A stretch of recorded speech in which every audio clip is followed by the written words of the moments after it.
La Fédération nationale des promoteurs immobiliers se félicite et applaudit la décision royale pour la relance de ce secteur-là. Ça aura, Inch'Allah, un impact positif.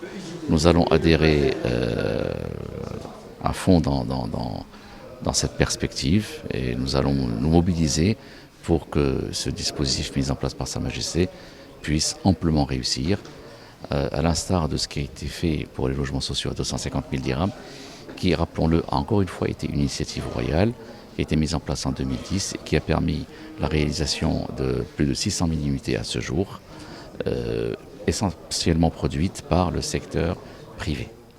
Donc la FNP a répondu favorablement, bien sûr, en 2010, et nous répondons plus que favorablement actuellement pour ce nouveau dispositif royal. Ceci dit, nous tenons à rappeler que les opérateurs immobiliers professionnels ne sont qu'un maillon de la chaîne.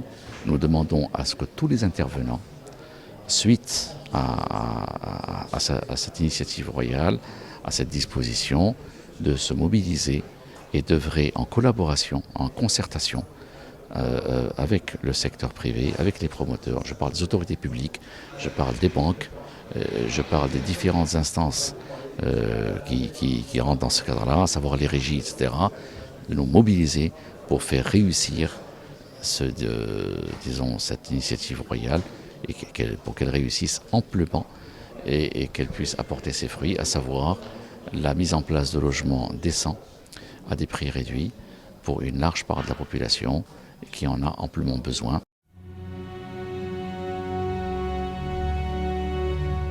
Je pense qu'il faudrait profiter de l'expérience positive qu'a vécu les logements sociaux à 250 000 dirhams.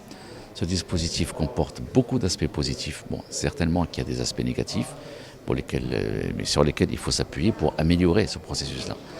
Il s'agit de mettre en place avec les autorités des espaces de vie, et ça c'est une problématique, disons, réglementaire et législative.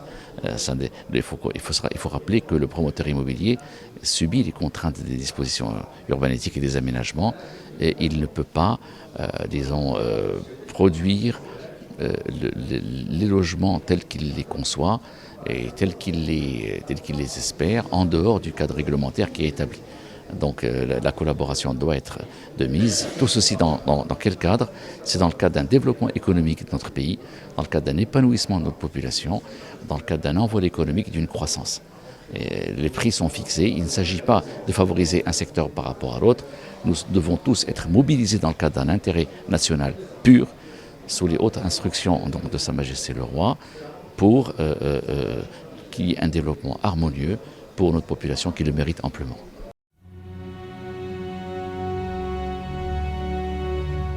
Il faut dire que la demande est là. Elle est constituée essentiellement à une énorme majorité, on l'a vu aujourd'hui, pour des logements à bas coût. Et il faut essayer de mettre en place et de favoriser tous les dispositifs qui vont faire en sorte de réduire le coût de revient des biens produits. Donc, il s'agit donc de réduire l'impact considérable du coût du foncier par la mise en place d'un certain nombre de dispositifs qui sont simples à mettre en place et qui ne coûtent rien aux autorités publiques. Il faudrait aussi que tous les autres intervenants, à savoir aussi le coût que les régies également revoient leurs dispositifs aussi à la baisse pour cette typologie de logement, pour pouvoir, disons, contribuer à leur manière également dans la mise en place de ce programme-là. Donc il faut qu'il y ait un effort qui soit collectif. Il faudrait également que des organes comme par exemple la conservation foncière ou les droits d'enregistrement revoient un petit peu donc, à la baisse leurs prestations afin de favoriser le développement donc, de ce programme-là.